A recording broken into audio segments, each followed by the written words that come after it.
Halo Ibu dan Bapak, pada video-video sebelumnya kita telah mempelajari 3 langkah melibatkan keluarga dalam kegiatan di satuan pendidikan. Untuk memahaminya, mari kita simak langkah-langkah penerapannya dalam forum orang tua berikut ini.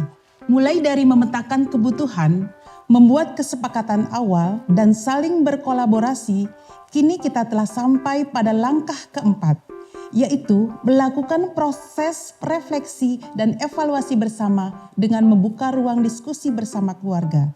Kegiatan refleksi ini penting dilakukan secara berkala untuk membangun dan memelihara koneksi antara satuan pendidikan dan keluarga. Bila sudah terkoneksi, prinsip trisentra pendidikan dengan melibatkan keluarga sebagai salah satu aktor penting akan dapat terwujud. Selamat pagi rekan-rekan orang tua murid, terima kasih sudah meluangkan waktu dan hadir di pertemuan hari ini. Forum kali ini akan kita manfaatkan untuk evaluasi dan refleksi kegiatan parenting bulan lalu. Ada yang masih ingat topik parentingnya? Soal remaja dan sosial media, Bu? Ya, tepat sekali. Terima kasih Pak Andre. Untuk mempersingkat waktu, silakan Ibu dan Bapak duduk berkelompok menurut kelas masing-masing. Sesi ke-1, evaluasi refleksi akan dipandu oleh guru kelas supaya rekan-rekan orang tua bisa punya lebih banyak dan lebih leluasa untuk saling berbagi cerita.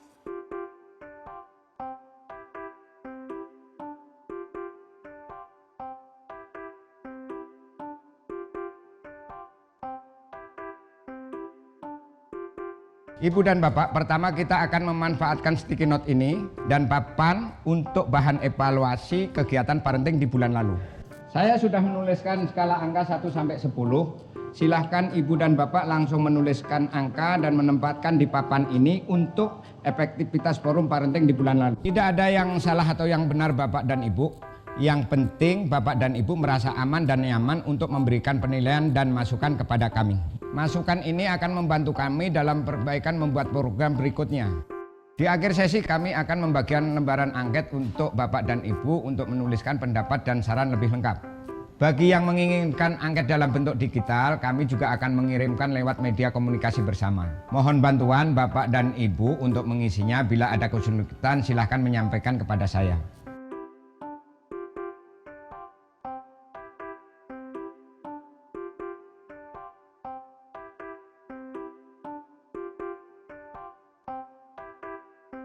Rekan-rekan orang tua sekalian, terima kasih atas kesediaan dan keterbukaan untuk berproses bersama dalam kegiatan evaluasi refleksi forum parenting hari ini.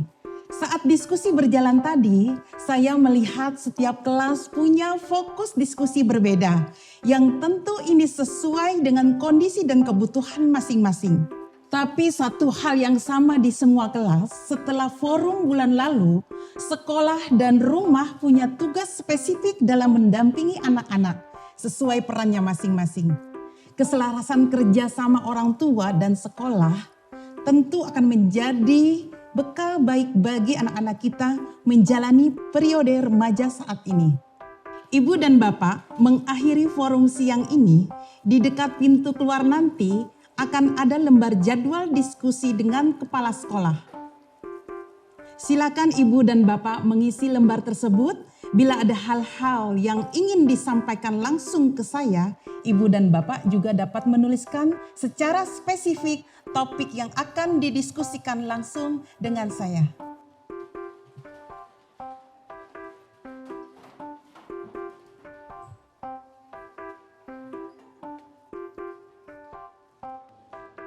Permisi Bu, kami belum mengisi lembar jadwal diskusi.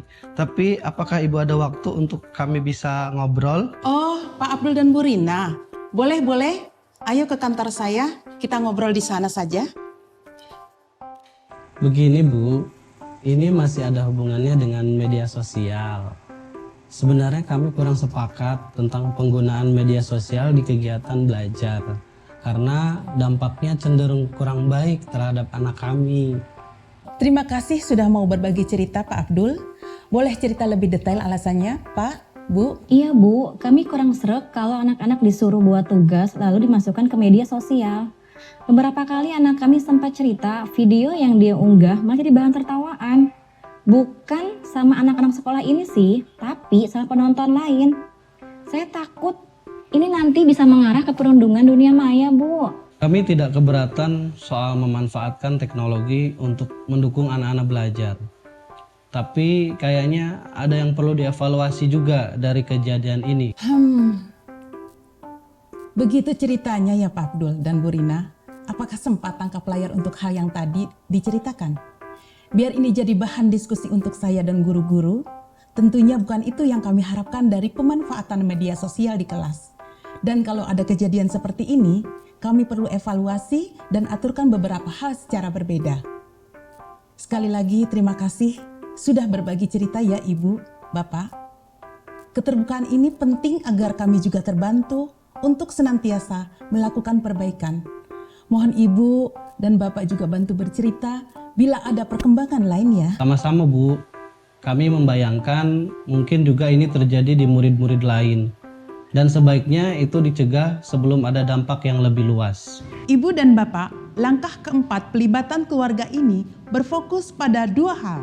Pertama, kerendahan hati dan keterbukaan kedua belah pihak untuk menyampaikan dan menerima saran, kritik ataupun masukan terkait program serta penyelenggaraan sekolah secara umum. Kedua, komitmen untuk menjaga keselarasan kerjasama yang bertujuan pada perbaikan kualitas kolaborasi pendidikan. Ibu dan Bapak, sejak awal pendidikan adalah tanggung jawab utama keluarga. Di periode tertentu, satuan pendidikan dilibatkan untuk membantu prosesnya. Proses pendidikan menjadi tanggung jawab bersama antara keluarga dan satuan pendidikan dalam porsi proporsional. Perlu disadari, proses ini butuh waktu, kesadaran, dan kesediaan dari kedua belah pihak. Karena ini adalah sebuah proses panjang, mari kita mulai dari sekarang. Selamat berproses.